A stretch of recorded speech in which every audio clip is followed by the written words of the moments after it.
সবচেয়ে বেশি রক্ত দিয়েছে, এমনকি তার জীবনটাকেও বিলীন করে দিয়েছে, সেই কিতাবের নাম আমার কোরআন। এমন একটি কিতাব যে কিতাবের বিরোধিতাকারীও কম। আচ্ছা, তাহলে আমরা কোরআনের 1 নম্বর স্পেশালিটি জানলাম। Quran is a book that is most read in this world. পৃথিবীর একমাত্র বই হচ্ছে কোরআন, যা এই পৃথিবীতে সবচাইতে বেশি পড়া হয়। মনে থাকবে? মনে থাকবে তো? নাম্বার 2, 2 নম্বর হচ্ছে nobody has ever bothered to read or heard the holy book Quran.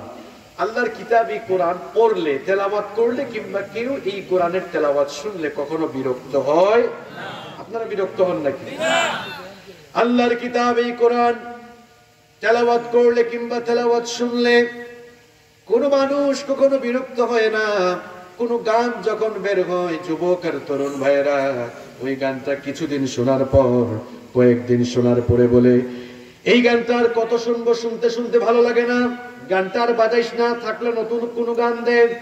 এইরকম কোন নতুন গান শুনলে কয়েকদিন শুনতে শুনতে সেটা সবার কাছে পুরাতন হয়ে যায়। কিন্তু আমরা জন্মের পর থেকে মসজিদে গিয়ে ইমাম সাহেবের পেছনে নামাজ পড়ি।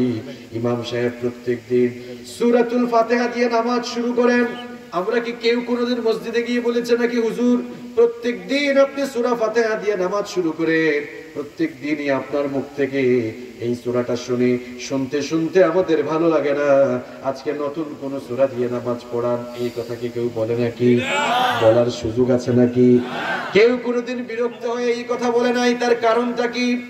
কারণ হলো আল্লাহর কোরআনের ভেতরে আল্লাহ তাআলা এত মজা দিয়েছেন, এত অ্যাট্রাকশন দিয়েছেন, এত আকর্ষণ দিয়েছে। এই কোরআন তেলাওয়াত করলে মানুষের হৃদয়টাকে শীতল করে দেন কে? আবার এই কোরআন তেলাওয়াত করলে কলিজা যেমন ঠান্ডা হয়, কোরআনের তেলাওয়াত শুনলেও হৃদয়টাকে প্রশান্ত করে দেন কে? এক এক আলেম এক এক কণ্ঠে কোরআন তেলাওয়াত করে। কারো কারো কণ্ঠে আল্লাহ এমন সুধা ঢেলে দিয়েছেন, কারো কারো ভয়েস এত চমৎকার, কোন আলেম, কোন কারি, কোন শাইখ এত চমৎকার সুললিত কণ্ঠে কোরআন তেলাওয়াত করে। তাদের কণ্ঠে তেলাওয়াত শুনলে মনে হয় যেন আল্লাহর কোরআন আকাশ থেকে নাজিল হচ্ছে। আপনারা যারা হজ করেছেন, উমরা করেছেন, হারামাইন শরীফাইনে যারা সালাত আদায় করার সুযোগ পেয়েছেন, আপনারা দেখেছেন হারামের ইমামরা যখন নামাজ শুরু করে দেন, মুসল্লিদের কলিজাগুলো তখন ঠান্ডা হয়ে যায়। বিশেষ করে বাইতুল্লাহ যখন সালাত শুরু হয়ে যায়, ফদিলাতুশ শাইখ ডক্টর আব্দুর রহমান আস-সুদাইস, সৌদ আশ-শুরাইন, বান্দার বালিলা, ইয়াসির আদ-দুসরি, এরা যখন কোরআন কারীমের তেলাওয়াত শুরু করে দেয়, দেখা যায় অনেক মানুষ রয়েছে যারা কোরআনের কোনো অর্থ বুঝে না, কিন্তু কোরআন কারীমের তেলাওয়াত শুনে শুনে চক্ষু থেকে পানি ঝরায়, এমন দৃশ্য আছে না নাই? চিন্তা করেছেন, লোকটা কোরআনের অর্থ বুঝে না। আমি নিজেই দেখেছি, আমি তো একাধিকবার গিয়েছি, আল্লাহ যাওয়ার সুযোগ দিয়েছেন আলহামদুলিল্লাহ। বহু মানুষকে দেখেছি কান্নাকাটি করে। জিজ্ঞেস করলাম, ভাই কোরআন এই যে পড়লো, ইমাম সাহেব যেটা পড়লো, এগুলো তো জাহান্নামের আয়াত ছিল, আপনি বুঝেছেন? কয় না হুজুর, বুঝি নাই, কিন্তু ইমাম সাহেব এত সুন্দর করে একটা টান দিয়েছেন, দিলে লেগেছে, চক্ষু থেকে যে পানি এসেছে নিজে টের পাইনি। আল্লাহু আকবার। পৃথিবীতে আরেকটা বইয়ের নাম আপনি আমাকে বলেন, যে বইটার তেলাওয়াত শুনলে অর্থ না বুঝা মানুষ কাঁদে, এমন কোন বই আছে? এটাই হচ্ছে আল্লাহর কোরআনের স্পেশালিটি। আল্লাহর কোরআন এই কিতাব তেলাওয়াত করলে বা তেলাওয়াত শুনলে কেউ কোনোদিন বিরক্ত হবে না। এভাবে কিয়ামত পর্যন্ত আল্লাহর কিতাব কোরআনের তেলাওয়াত শুনবে, আর শুনে শুনে মানুষেরা চোখের পানি ঝরাবে, মানুষের কলিজাটা শান্ত করবে, মানুষের অশান্ত আত্মাটাকে মানুষ শান্ত করবে। এভাবে কিয়ামত পর্যন্ত কোরআন শুনে শুনে মানুষেরা ইসলামের ছায়াতলে আসতে থাকবে। তাহলে কোরআন কারীমের 2 নাম্বার স্পেশালিটি আমরা জানলাম, এটি এমন একটি কিতাব, এই কিতাব তেলাওয়াত করলে বা তেলাওয়াত শুনলে কেউ কোনোদিন বিরক্ত হয় না। কোরআন কারীমের 3 নাম্বার স্পেশালিটি হচ্ছে, the number of the people who have memorized the holy book Quran is countless. পৃথিবীর একমাত্র বই হচ্ছে কোরআন, যে বইয়ের মুখস্থকারীর সংখ্যা গণনাও করা যায় না, অগণিত, অসংখ্য। আল্লাহু আকবার। তাওরাত, জাবুর, ইনজিল, বাইবেলের অল টেস্টামেন্ট, নিউ টেস্টামেন্ট, জিন্দাবেস্তা, ভেদ, রামায়ণ, পৃথিবীর কোন ধর্মীয় গ্রন্থ, এমনকি ধর্মীয় গ্রন্থ ছাড়াও অন্যান্য কোন বইয়ের এত মুখস্থকারী নেই যতটা মুখস্থকারী রয়েছে আল্লাহর কিতাব কোরআন। সুবহানাল্লাহ। কোরআন যত মানুষের মুখস্থ রয়েছে, অন্য কোন বই এত মানুষের মুখস্থ রয়েছে? আবার এই কোরআনটা মুখস্থ করার জন্য একেবারে সহজ ভাষায় নাজিল করেছেন কে? কোরআনে কারীমের 54 নম্বর সূরা সূরাতুল কমারের 17, 22, 32 এবং 42 নম্বর আয়াতে আল্লাহ পাক সুন্দর করে বললেন, ওয়ালাকাদ ইয়াসসারনাল কুরআনা লিযিকরি ফাহাল মিন মুদ্দাকির। তোমাদের পড়ার জন্য, বুঝার জন্য, মুখস্থ করার জন্য এই কিতাব আমি সহজ ভাষায় নাজিল করেছি। সহজ যদি না হতো তাহলে হাফেজ সাহেবরা কি করে 30 পারা কোরআন মুখস্থ করে তাদের সিনায় রাখতো? আর বিশেষ করে আমার দেশের হাফেজে কোরআন যারা, এদেরকে ব্রিলিয়ান্ট বললে তাদেরকে অপমান করা হবে, বলতে হবে এদেরকে ট্রিলিয়ান্ট। কারণ এরা যখনই কোনো ইন্টারন্যাশনাল কম্পিটিশনে বসে যায়, দেখা যায় আরব দেশের প্রতিযোগী সহ সেখানে যে 70-80টা দেশের প্রতিযোগী থাকে, এদের সবাইকে পেছনে ফেলে দিয়ে আমার দেশের হাফেজে কোরআনটা ফার্স্ট, সেকেন্ড কিংবা থার্ড হয়ে যায়। এই যে আমাদের নাজমুস সাকিব, তারপরে জাকারিয়া, তরিকুল ইসলাম, এরা ফার্স্ট হয়েছে না, সেকেন্ড থার্ড হয়েছে। এরা খায় কি দেখেন গিয়ে মাদ্রাসায়, আহারে আলু ভর্তা, ডাল, এগুলো খেয়ে খেয়ে আমার দেশের হাফেজরা হাফেজ হয়। কি সুন্দর কণ্ঠ, এরা তেলাওয়াত করলে মনে হয় যেন কোরআন নাযিল হচ্ছে। সুবহানাল্লাহ। এই ছেলেগুলো আমাদের মুখ উজ্জ্বল করে আমাদের দেশের সুনাম সুখ্যাতি গোটা দুনিয়ায় ছড়িয়ে দেয়। আমরা এদেরকে একটু সম্মান করতেও জানি না, কদরও করতে জানি না। আমার দেশের সবচাইতে অবহেলিত প্রাণী হুজুররা, আলেমরা, হাফেজরা। ঠিক কি না? দেখছেন, ঠিক বলে আপনারা সমর্থন জানাইছেন, তার মানে আমার কথাটা ঠিক আছে। এটা একটি মুসলিম কান্ট্রি, একটি মুসলমান দেশের জন্য খুব দুঃখজনক এবং আফসোস, অবশ্যই লজ্জাজনক, অবশ্যই লজ্জাজনক। কারণ উলামায়ে কিরাম ওনারা সাধারণ কোনো মানুষ নন। বিশ্বনবী সাল্লাল্লাহু আলাইহি ওয়াসাল্লাম বলেছেন, গোটা দুনিয়ার মানুষের মধ্যে আমার যেমন শ্রেষ্ঠত্ব রয়েছে, তেমনি সাধারণ মানুষের উপরে আলেমদের শ্রেষ্ঠত্ব রয়েছে। এরা তো উলামায়ে কিরামগণের ওয়ারিস। আপনারা তাদের সাথে কেমন আচরণ করেন জানেন? বলবো, খুব দুঃখ লাগে। এগুলোর জন্য কিছু হুজুররাও দাঁড়িয়ে, আমি সবকিছুই বলি, স্টেট কার্ড বলি কথাবার্তা। আপনারা এই হুজুরদেরকে মসজিদে 3000-5000 টাকা বেতন দিয়ে রাখেন। আবার কয় আপনাদেরকে আল্লাহ চালাবে। ওরে আল্লাহ চালায় না, বন্দাই চালায়। কিভাবে চালায় জানেন? সংসার তো চলে না, এই জন্য তাবিজের ব্যবসা খুলে বসে থাকে। তাবিজ কি এটা ভালো কাজ না? বুখারীর বর্ণনা, বিশ্বনবী সাল্লাল্লাহু আলাইহি ওয়াসাল্লাম বলেছেন, মান আল্লাকা তামিমাতান ফাকাদ আশরাকা, যে লোকটা তাবিজ ঝুলালো সে আল্লাহর সাথে শিরক করলো। নাউযু বিল্লাহি মিন যালিক। এটা তো সংসার চলে না, চালাইতে তো হবে। তাও আমি অনেক এলাকায় গিয়েছি, শুনেছি, অনেক এলাকায় গিয়েছি, শুনেছি যে এই 3-4-5 টাকা বেতন দিয়েও 5-6 মাসের বাকি আছে। এরকম আছে না ভাই? এটা আফসোস, এই জাতির জন্য খুব আফসোস। আলেমদেরকে সম্মান করতে শিখুন, মাথার তাজ বানিয়ে রাখুন। আমি একটা চরম সত্য কথা বলি, সবাই আমার সাথে একমত হতে বাধ্য হবেন।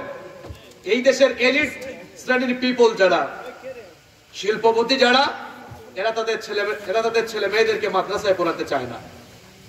একমত? একমত? মন্ত্রী সাহেবরা ছেলেদেরকে মাদ্রাসায় পড়াতে চান না।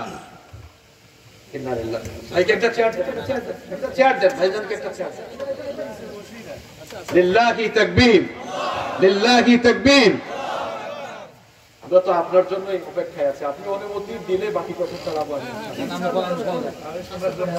আচ্ছা, আমাদের বড় ভাই চলে এসেছেন, আমরা আলহামদুলিল্লাহ বলি। আমরা ওনার মুখ থেকে, ওনার জবান থেকে কোরআনের অমিয় বাণী আজকে শুনবো ইনশাআল্লাহ। আপনারাই শুধু ভাইয়ের ভক্ত নন, আমি নিজেও ওনার একজন নিয়মিত শ্রোতা। আলহামদুলিল্লাহ, কি চমৎকার করে কথা বলেন। মাঝে মাঝে ওনার আলোচনা শুনলে মানে যখন মন খারাপ থাকে মনটা পর্যন্ত ভালো হয়ে যায়। আল্লাহ আমাদের এই মুফাসসিরকে নেক হায়াত দারাজ করে দিন, ওনার ইলম আর আমলগত যোগ্যতা আল্লাহ তাআলা আরো বাড়িয়ে দিন। আমিন। যেই কথা আপনাদেরকে বলছিলাম, কোন জায়গায় জানিছিলাম? আলেমদের এই অবস্থা, এই দুর্গতি, শিল্পপতিরা তাদের ছেলেদেরকে মাদ্রাসায় পড়াতে চান না, কেন জানেন? আমরা এই দেশে দ্বীনি শিক্ষাকে ফকিরি শিক্ষায় পরিণত করে দিয়েছি। কুমিল্লার মানুষ ভালো করে শুনেন, দ্বীনি শিক্ষা ফকিরি শিক্ষা নয়, বরং দ্বীনি শিক্ষা হচ্ছে সবচাইতে উন্নত শিক্ষা। আর আপনারা ঠিক বলছেন, এই কাজগুলো আপনারাই করেন। শুনেন ভালো করে, আগে শুনেন। এখন তো আমাদের দেশে ঠিক ঠিক বলে একটা ফ্যাশন হয়ে গেছে, কথা শুনেন আগে। কাতার ইউনিভার্সিটিতে আপনি যদি ইসলামিক স্টাডিজ নিয়ে অনার্স করতে চান, 20 লক্ষ টাকা অ্যাডমিশন ফি গুনতে হবে। কি 20,000 টাকা নাকি? 20 লাখ টাকা। কম হয়ে গেছে না? আমাদের দেশে ডাক্তারিও করা যায়। আর আমরা মনে করি যে দ্বীন শিক্ষা, হুজুর আপনারা এত টাকা পয়সা দিয়ে কি করবেন? একটা এতিমখানা খুলছে, এতিমখানা খুলেছে, এতিমখানা খুলে সেখানেও আজ হারাম করে ঢুকে গিয়েছে। এতিমখানা এমনও অনেক ছেলেপেলে থাকে যারা যাকাত খাওয়ার উপযুক্ত নয়। যাকাতের টাকা, কুরবানির চামড়ার টাকা মাদ্রাসায় আসে, দেখা যায় সবাই মিলে খায়। তো হিসাব নিকাশ করে খান না। দ্বীনি শিক্ষা তো ফকিরি শিক্ষা নয়। এটাকে কেন আমরা ফকিরি শিক্ষা বানিয়েছি? এটা আমরা নিজেরাই বানিয়েছি। শিল্পপতিরা কেন পড়াতে চায় না জানেন? তারা নিজের চোখে দেখতেছে মাদ্রাসার ছেলেমেয়েরা গাঁটতি নিয়ে বাড়িতে গিয়ে এখনো চাল তুলে, এখনো হাত পাতে। আমি সেদিন উত্তরবঙ্গে মাহফিলে যাচ্ছি, কিছু মাদ্রাসার ছেলেপেলেদের হাতে তাদের হুজুররা কয়েকটা ব্যাগ দিয়েছে, এরা রাস্তায় দাঁড়িয়ে টাকা খুঁজতেছে। আমি আদর করে কাছে ডেকে আনলাম, তোমাদের মা বাবা নেই? বললাম আছে। বললাম এখানে আসছো কেন? আমাদের হুজুররা পাঠিয়েছে। বলেন কোন শিল্পপতি এই অবস্থা দেখলে তার ছেলে মেয়েকে আর মাদ্রাসায় পাঠাবে? এটা ফকিরি শিক্ষা নাকি? আপনার ছেলেকে অ লেভেলে এ লেভেলে যদি 20,000 টাকা দিয়ে পড়াতে পারেন, এই যুগের ইয়ঙ্গার স্কলাররা সিদ্ধান্ত নেন এমন মাদ্রাসা, এমন প্রতিষ্ঠান তৈরি করেন যেখানে ভর্তি করাতে এখানেও 20,000 লাগবে। অসুবিধা কি? এমন প্রতিষ্ঠান আমরা তৈরি করব যেখানে আমাদের ছেলেরা ইংরেজিতে কথা বলবে, পাশাপাশি আরবিতেও কথা বলবে, যেখানে তারা কোরআন হাদিস নিয়ে অনর্গল কথা বলতে পারবে। সেই প্রতিষ্ঠান থেকে এমন সোনার মানুষ আমরা তৈরি করব যে তারা বিজ্ঞান নিয়েও অনর্গল কথা বলতে পারবে। এমন প্রতিষ্ঠান আমরা চাই কি চাই না? তো হুজুরদেরকেও সিদ্ধান্ত নিতে হবে, প্রতিষ্ঠানগুলোকে আধুনিকায়ন করতে হবে। আর এটাকে ফকিরি শিক্ষা বানানো যাবে না। লা ইলাহা ইল্লাল্লাহ এই কালেমা ছিল নবীগণের কালেমা, নবীরা এটা এই দাওয়াত নিয়ে এসেছেন। এখন এটা বানানো হয়েছে ভিক্ষুকদের কালেমা, ভিক্ষুকদের স্লোগান। যারা লা ইলাহা ইল্লাল্লাহ বলে মানুষের কাছে হাত পাতবে, এদেরকে ভিক্ষা দিবেন না। আমার নবীর কাছে ভিক্ষুক আসলে ভিক্ষা না দিয়ে তাকে কর্মসংস্থানের ব্যবস্থা করেছেন। একজন এসে বলল, ভিক্ষা চাইলো, আল্লাহ রাসূল বললেন তোমার কাছে কি কিছু নাই? বলল বাড়িতে কিছু জিনিস আছে। ওটা আনলো, বিক্রি করার পরে আল্লাহ রাসূল তাকে কি কিনে দিলেন? কুঠার কিনে দিলেন। যাও জঙ্গলে গিয়ে কাঠ কাটো, কাঠ বিক্রি করে খাও, পরিশ্রম করে খাইতে হবে। এটাই ইসলামের শিক্ষা, ঠিক কি না? আপনারা ইতিহাস ঘেটে দেখবেন যে মুসলমানরা প্রাথমিক পর্যায়ে এত বেশি ভিক্ষুক ছিল না, অমুসলিমরাই বেশি ভিক্ষুক ছিল। এরপরে টেকনিক্যালি মুসলমানদেরকে ভিক্ষুক বানানো হয়েছে। এগুলো পড়বেন, লম্বা কাহিনী, সেদিকে আর আজকে আমি যাচ্ছি না। আল্লাহর ওয়াস্তে দ্বীনি শিক্ষাটাকে আর আপনারা ফকিরি শিক্ষা বানায়েন না ভাই। এটা দেখলে আমাদের কষ্ট লাগে। আমরাও তো মাদ্রাসা থেকে, স্কুল থেকে, বিশ্ববিদ্যালয় থেকে পড়ে আসা লোক। এগুলো দেখলে আমাদের কাছে খারাপ লাগে। এটা কি ফকিরি শিক্ষা নাকি? আরবিয়ান কান্ট্রি গুলোতে যান, সেখানে ওলামায়ে কেরাম স্মার্ট লাইফ পরিচালনা করেন। কারণ আলেমদের চাইতে দামি কোনো মানুষ আছে জমিনে? আল্লাহ আমাদেরকে বুঝার তৌফিক দান করেন। এই হাফেজে কোরআনরা, যে কথাই ছিলাম যে পৃথিবীতে এই কিতাবের মুখস্থকারীর সংখ্যাই সবচাইতে। আমার দেশের সুনাম সুখ্যাতি ছড়িয়ে দিয়ে তারা যখন দেশে ফিরে আসে, গোলাপ ফুল দিয়েও রিসিভ করার কোনো মানুষ পাওয়া যায় না। দেখা যায় ইউনিভার্সিটি থেকে ডিগ্রি নিয়ে বের হলে আমরা কনভোকেশন দিচ্ছি, তা আমরা হাফেজদেরকে কেন কনভোকেশন দিচ্ছি না? হাফেজদেরকেও কনভোকেশন দেওয়ার নিয়ম চালু করার দরকার আছে না নাই? আল্লাহ আমাদেরকে সঠিক সমঝ দান করেন, আমরা বলি আমিন। তাহলে কোরআনে কারীমের 4 নম্বর বৈশিষ্ট্য হচ্ছে the entire Quran has been presented in poetic form.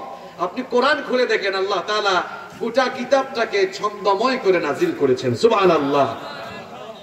আপনি যদি কোরআন থেমে থেমে পড়েন, আপনার কাছে মনে হবে আপনি কোনো মাকালা, আপনি কোনো আর্টিকেল, কোনো প্রবন্ধ পাঠ করছেন আর না থেমে, সরি, আপনি যদি থেমে থেমে পড়েন মনে হবে কেউ যেন কবিতার ছন্দের মতো ছন্দমিল রেখে রেখে কোরআন তেলাওয়াত করছে, আর না থেমে পড়লে মনে হবে কেউ কোনো মাকালা, কোনো আর্টিকেল, কোনো প্রবন্ধ পাঠ করছে। কোরআনে কারীমকে আল্লাহ তাআলা এত ছন্দময় করে নাযিল করলেন, কোরআনের যে কোনো সূরা যদি আপনি থেমে থেমে তেলাওয়াত করেন আপনার কাছে মনে হবে কেউ যেন কি চমৎকার ছন্দের মিল রেখে আল্লাহর কোরআন তেলাওয়াত করছে। যেই সূরাই তেলাওয়াত শুরু করবেন দেখবেন ছন্দ মিল আছে। চলেন আমরা কোরআনের সবচেয়ে ছোট সূরাটা তেলাওয়াত শুরু করি। পড়েন, ইন্না আতাইনাকাল কাউসার ফাসাল্লি লিরাব্বিকা ওয়ানহার ইন্না শানিআকা হুয়াল আবতার। ছন্দ যে মিলছে আপনারা বুঝছেন তো? দেখেন, ইন্না আতাইনাকাল কাউসার ফাসাল্লি লিরাব্বিকা ওয়ানহার ইন্না শানিআকা হুয়াল। কি সুন্দর ছন্দ মিল। সূরা রহমান তেলাওয়াত করে দেখেন, আর রহমান আল্লামাল কুরআন খালাকাল ইনসান আল্লামাহুল বায়ান। আল্লাহু আকবার। যেই সূরাতেই যাবেন সূরা ইনফিতার পড়ে দেখেন, ইযাস সামাউন ফাতারাত ওয়া ইযাল কাওয়াকিবু ইনতাসারাত وإذا البحار فجرت وإذا القبور بعثرت। সুবহানাল্লাহ। তাহলে কোরআন থেমে থেমে পড়লে ছন্দমিল আছে না নাই?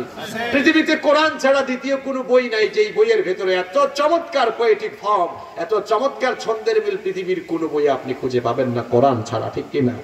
কোরআনে কারীমের 5 নম্বর বৈশিষ্ট্য হচ্ছে there is no contradiction between the holy book Quran and science। কোরআনের সাথে আধুনিক বিজ্ঞানের কোনো দ্বন্দ্ব নেই, বরং বিজ্ঞান যত উন্নত, সমৃদ্ধ আর বিকশিত হচ্ছে, বিজ্ঞানের যত নতুন নতুন ইনোভেশন আসতেছে, ততই প্রমাণ হচ্ছে যে আল্লাহর কোরআন সবচেয়ে বেশি বিজ্ঞানসম্মত। কারণ বিজ্ঞান যে থিওরি, যে তথ্য, যে ধারণাগুলো বর্তমান দুনিয়ার সামনে উপস্থাপন করছে, পেশ করছে, দেখা যাচ্ছে আল্লাহর কোরআনে আল্লাহ তাআলা সেই থিওরি, সেই তথ্যগুলো আরো 1,500 বছর আগে দিয়েছেন। এটা সুবহানাল্লাহ কইতে মন চায় না? পাবলিক বুঝেন না আপনারা যে বিজ্ঞান এখন যা পাচ্ছে কোরআনে 1,500 বছর আগে সেগুলো বলেছেন কে? কত উদাহরণ দেওয়া যাবে, কত এক্সাম্পল দেওয়া যাবে। যেহেতু দিনের বেলা মাহফিল হচ্ছে, এই সূর্য নিয়ে একটা এক্সাম্পল দেয়। দেখেন, এই সূর্য নিয়ে, সূর্য ঘুরে না পৃথিবী ঘুরে, এটা নিয়ে বিজ্ঞানীদের কি যে কিলাকিলি আর গুটাগুটি ছিল। সর্বপ্রথম টলেমি বলেছিল যে আসলে পৃথিবী স্থির আর সূর্যই পৃথিবীকে কেন্দ্র করে ঘুরে। টলেমির এই থিওরি বেশি দিন টিকে নাই। 1512 সালে নিকোলাস কোপারনিকাস বলল যে আমি গবেষণা করে দেখেছি সূর্যও ঘুরে, পৃথিবীও ঘুরে, তুমিও ঘুরো, আমিও ঘুরি, যা আছে সব ঘুরে। যেই থিওরি বিজ্ঞান মাত্র কয়েকশো বছর আগে দিয়েছে, যেই সমাধান বিজ্ঞান কয়েকশো বছর আগে দিয়েছে, কোরআনে কারীমে 1,500 বছর আগে রব্বুল আলামিন এই সমাধান দিয়েছেন। ওয়াশ-শামসু তাজরি লিমুস্তাকাররিন লাহা যালিকা তাকদীরুল আজিজিল আলীম ওয়াল কমারা কদ্দারনাহু মানাজিলা হাত্তা আদা كالعرجون القديم لا الشمس ينبغي لها أن تدرك القمر ولا الليل سابق النهار وكل في فلك يسبحون। আল্লাহ পাক বলছেন, সূর্যের জন্য আমি নির্ধারিত একটি মঞ্জিল ঠিক করে দিয়েছি, সূর্য তার নির্ধারিত মঞ্জিলে পরিভ্রমণ করছে। চাঁদের জন্য আমি একটি কক্ষপথ ঠিক করে দিয়েছি, সেও তার ওই কক্ষপথে ঘুরছে।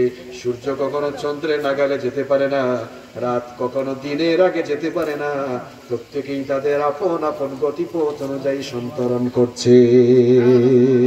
তাহলে এই সলিউশন, এই সমাধান 1,500 বছর আগে দিয়েছেন কে? শুধু বিজ্ঞানের সমাধান নয় ভাই, আপনার জীবনটা ধ্বংস হয়ে যাচ্ছে, আপনি ফ্রাস্ট্রেশনে ভুগছেন, জীবনে অশান্তি গ্যাঞ্জাম লেগে গেছে, কোরআনের কাছে আসলেই সমাধান দিবেন কে? সমাধান দিবেন কে?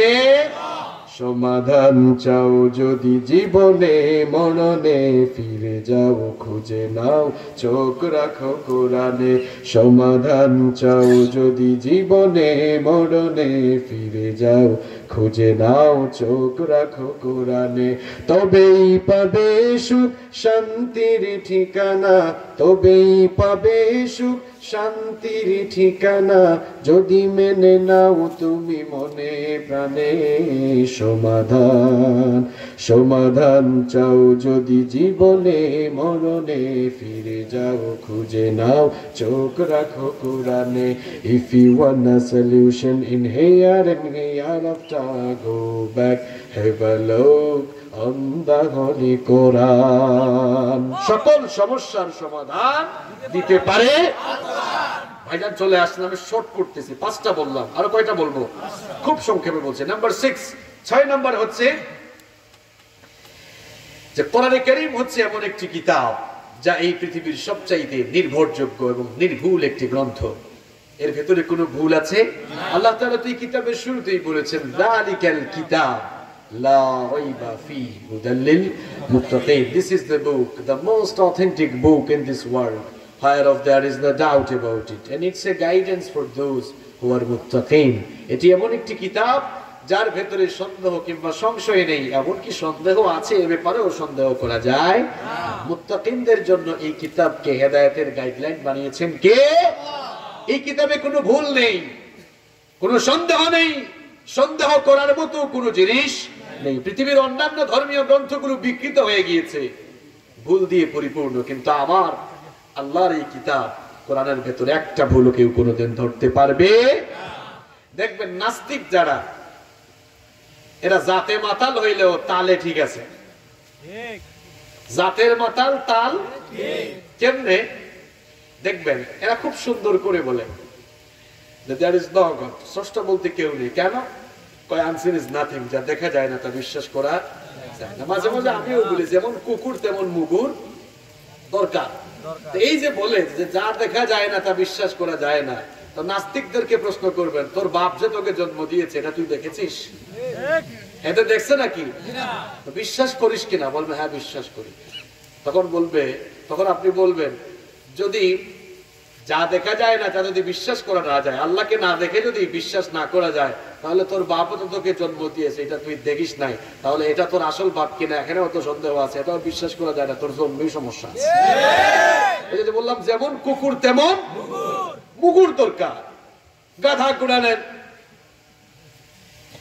আয়না ছাড়া তো নিজের পিঠও দেখে না।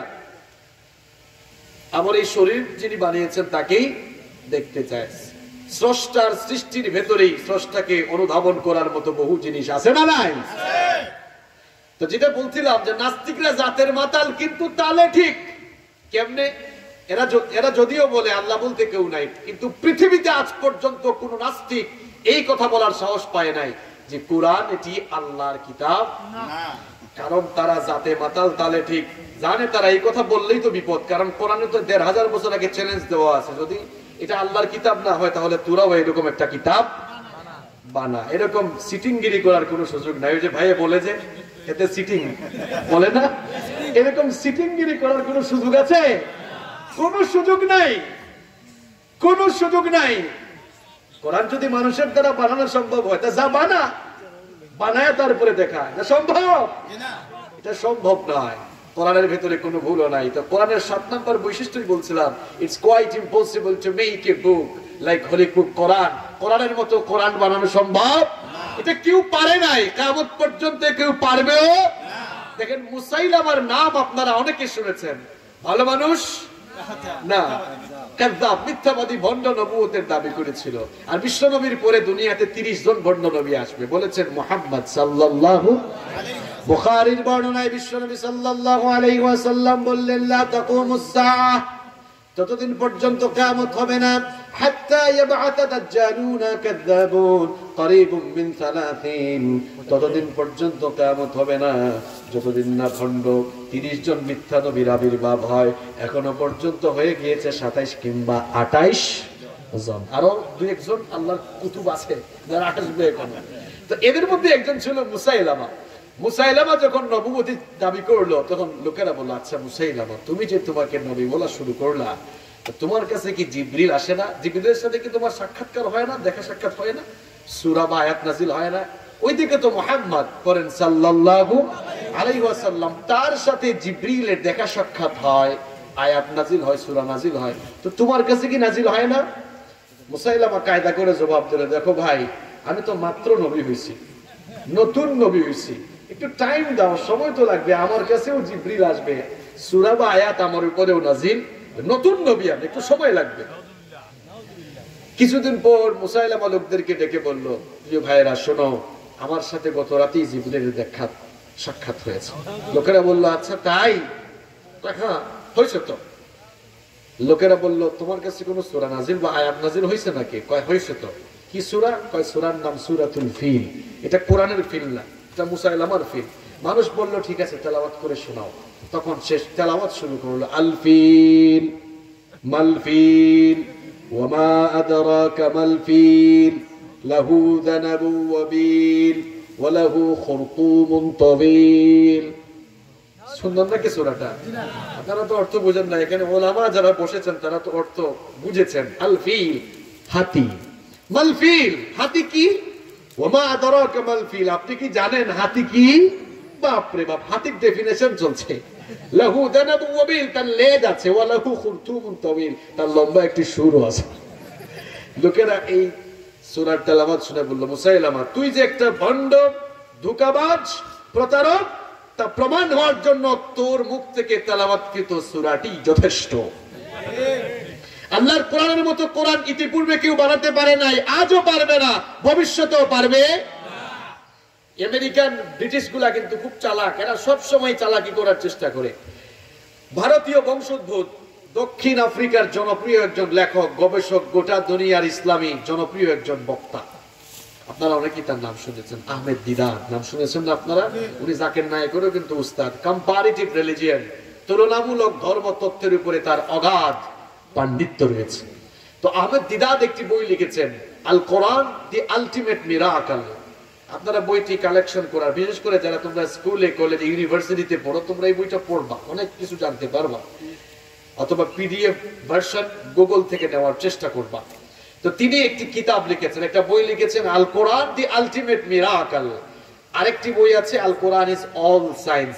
এটা বাংলাদেশে অ্যাভেলেবল আছে, ঢাকা চিটাগাং এ আপনারা পাবেন, লাইব্রেরিতে খোঁজ করুন। এই দুটি বই আমি পড়ে একটা ঘটনা সেখান থেকে আমি পড়েছিলাম যে ইউনাইটেড স্টেট অফ আমেরিকার সায়েন্টিস্টরা কয়েক বছর আগে তারা একটি পাওয়ারফুল কম্পিউটার ইনভেন্ট করেছিলেন, আবিষ্কার করেছিলেন, যার নাম তারা দিয়েছিলেন ক্রে-1 সুপার কম্পিউটার। এই ক্রে-1 সুপার কম্পিউটার আবিষ্কার করার পর তারা তাদের মিলিটারির ম্যাথমেটিক্যাল ক্যালকুলেশনের কাজে এটার ব্যবহার তারা শুরু করেছিল। তারপর তারা চিন্তা করে, দেখি তো মুসলমানরা তো খুব গর্ব করে বলে তাদের এই কোরআন নাকি একেবারে অথেন্টিক, একেবারে নির্ভুল, নিখাত, খাঁটি, ফ্রেশ। দেখি তো এখানে কোনো ঝামেলা আছে কিনা, কিংবা এটার মতো আরেকটা আমরা বানাইতে পারি কি না। দেখেন না এখন বর্তমান দুনিয়ায় ওই চায়নার আল্লাহর কুতুবরা যদি দেখে কোনো একটা জিনিস আসছে, হুবহুই আরেকটা তারা বানায় দেয়, এরকম আছে না নাই? তো এই এরাও চিন্তা করলো, দেখি এটার মতো আমরা আরেকটা বই বানাতে পারি কি না।